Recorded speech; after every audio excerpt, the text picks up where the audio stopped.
Pinasusundo ka ng mga Victor. Argus, may nakakita na sa akin. May nakakaalam na ng ginagawa ko. Hindi na ako pwede bumalik. Dok, huwag kang mag-alala. Isisecure ka ni Rendon para matuloy ang operasyon. Anong gagawin niyo? Kukulong niyo ako? Itatago niyo ako? Ano? Para matuloy lang yung illegal na organ harvesting niyo? Hindi ako pupwede. Hindi ako papayag. Paano yung kalayaan ko? Ha? Hindi yata tayo nakakaintindihan. Hindi ako klaro sa'yo, Dok. Sasama ka sa akin sa gusto mo. Tayo na! Ayun! Dok!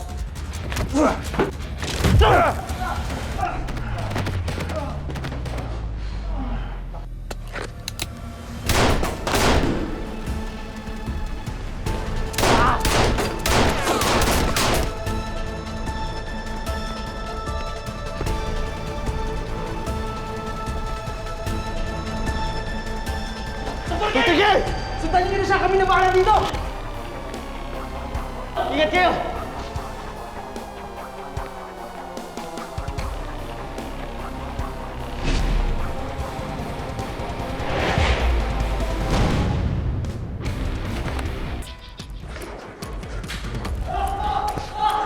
Bakit tanga ba kayo? Lumayo na kayo sa akin! Kung ayaw niyo mapatay! Sino ba yun? Boss mo? Bakit ka gustong patayin? Ano boss? Tauhan lang din niya pero masalang yung pituha. Kaya huwag na kayong makialam kung gusto niyo pa mabuhay dahil kaya ko yung sarili ko. Anong kaya mo sa sarili mo? Hindi mo nga kayang panindigan ng sarili mong konsensya eh.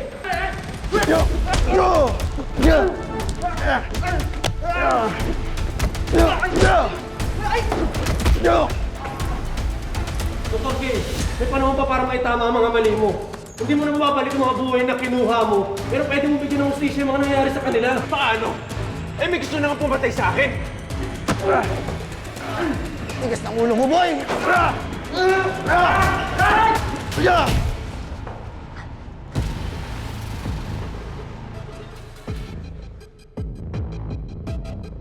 Umamin ka sa polis!